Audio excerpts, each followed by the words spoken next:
सड़कों पर सैकड़ों की भीड़, हाथों में तिरंगा झंडा, साथ में भगत सिंह और नेताजी सुभाष चंद्र बोस की तस्वीरें। यह कोई भारत के किसी सीमावर्ती इलाके का विवरण नहीं, बल्कि बिहार राज्य के पटना शहर की सड़कों का नजारा है,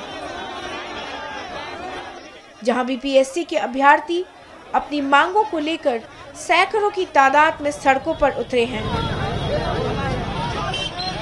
यह अभ्यर्थी 70वीं बीपीएससी की प्रारंभिक परीक्षा में हुई कथित गड़बड़ी, अनियमितताएं और री एग्जाम की मांग को लेकर प्रदर्शन कर रहे हैं।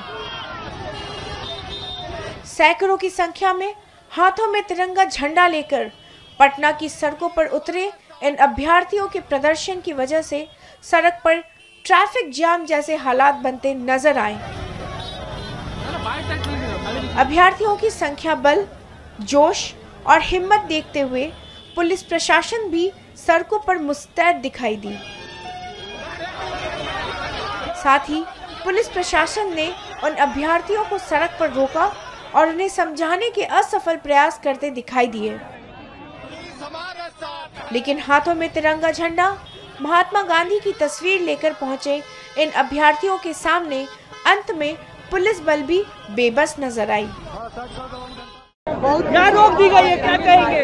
क्या कहें, रुके हैं जब तक रोके हुए सरकार यानी पुलिस प्रशासन। आप लोगों की एग्जाम हो गई, रिजल्ट हो गई, रिजल्ट को उसको नहीं मानते हैं, रिजल्ट नहीं मानते हैं, क्योंकि रिजल्ट पूरा धांधली हुआ है। जो 13 तारीख एग्जाम हुआ था उसमें 6% रिजल्ट है, और जो 4 जनवरी को दोबारा एग्जाम लिया गया उसमें 20% रिजल्ट है। तो पूछा गया किस तरह के दोनों रिजल्ट को आपने कंबाइन किया, तो बोलते हैं हमने मर्ज कर दिया। ये कैसे होगा? 2 एग्जाम आप ले रहे हैं, मर्ज कैसे कर देंगे? जब इसमें नॉर्मलाइजेशन का बात ही नहीं, नॉर्मलाइजेशन का बात नहीं था, स्केलिंग का बात नहीं था, कहीं ऐसा मुद्दा ही नहीं है, तो आप कैसे मर्ज कर दीजिएगा 2 रिजल्ट? साफ साफ यहाँ पे हम लोग के साथ अन्याय हुआ है। उसी के लिए 45वां दिन है आज जी। इसलिए सरकार नहीं सुन रही, क्योंकि सरकार जो है ना कान में रुआ डालकर तेल डाल के सो रही है। ठीक है, वो नहीं सुनेगी, क्योंकि उस घोटाले में सरकार का भी कहीं ना कहीं संलिप्तता है। हम लोग री एग्जाम की प्रोटेस्ट कर, री एग्जाम के लिए फिर से एग्जाम होना चाहिए, जो कि पारदर्शी होना चाहिए। आज हम लोग शांति से मार्च कर रहे हैं, लेकिन ये प्रशासन हम लोग को जाने नहीं दे रहा है। ये कहाँ का अन्याय है? और हमारी सरकार से मांगे हैं कि जो हमारी मांगे री एग्जाम और कुछ हमारी मांगे पूरी होना चाहिए। बीपीएससी चोर है, इसलिए 4 जनवरी को एग्जाम लेगा और 13 दिसंबर को एग्जाम लेगा, और मर्जिंग वर्जिंग नहीं चलेगा। बीपीएससी कार्यालय हम लोग को जाना है, हम लोग को नहीं जाने दिया जा रहा है। बस आओ, कहीं नहीं जाना, बीपीएससी कार्यालय पे जाकर धरना देंगे। आके खाली बात कर ले हम लोग से, बस उन कान में तेल रुआ और तेल डाल के सोए हुए सरकार। 45 दिन हो गया नीतीश सरकार, और क्या नीतीश जी और कौन? हमारा चाचा जी। हाँ। प्रदर्शन कर रहे अभ्यर्थियों ने अपनी मांगों को राज्य अभिलेखागार निदेशालय के बाहर पहुंचे और वहीं सड़क पर धरना प्रदर्शन किया, जिसकी वजह से राज्य अभिलेखागार निदेशालय की सड़क तिरंगे झंडे से पटी नजर आई। एक अभ्यर्थी गाड़ी की छत पर चढ़कर तिरंगा झंडा फहराते हुए भारत माता की जय के नारे लगाते हुए नजर आया। जो लोग भी प्रोटेस्ट कर रहे हैं यहाँ पर आकर के, ये बिल्कुल गलत है। ये एरिया प्रतिबंधित क्षेत्र है। धरना प्रदर्शन कोई भी संगठन समूह अपनी मांग को लेकर नहीं कर सकता है। ये प्रोहिबिटेड एरिया है, ये गलत किए हैं, और ये आम जनजीवन का आने जाने, आम आदमी के आने जाने का रास्ता, जनजीवन का रास्ता ये रोक दिए हैं, जो सेक्शन 163 के खिलाफ है, विधि विरुद्ध है, समझे कानूनन गलत है। क्या कुछ इन लोगों पर कार्रवाई होगी, एफआईआर होंगे? सब कुछ होंगे, जो कानून कहेगा, कानून के अनुसार जो लोग भी नियम और कानून को तोड़ते हुए यहाँ पर आए हैं, सब पर उचित और कानूनी कार्रवाई, विधि सम्मत कार्रवाई होगी।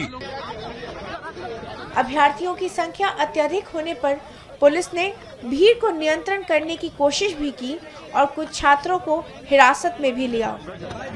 हम लोग ने जो देख रहे हैं यहाँ पर रास्ते को अवरोध कर दिया है, और अवरोध करके हम लोग हटाने का प्रयास कर रहे हैं, लेकिन ये लोग बहुत अडिग हैं। इनका जो तरीका है यहाँ पर बैठने का, वो तरीका भी गलत है। साथ ही इसके अतिरिक्त इनके साथ जो आर्गू है वो बहुत ही बेसलेस है।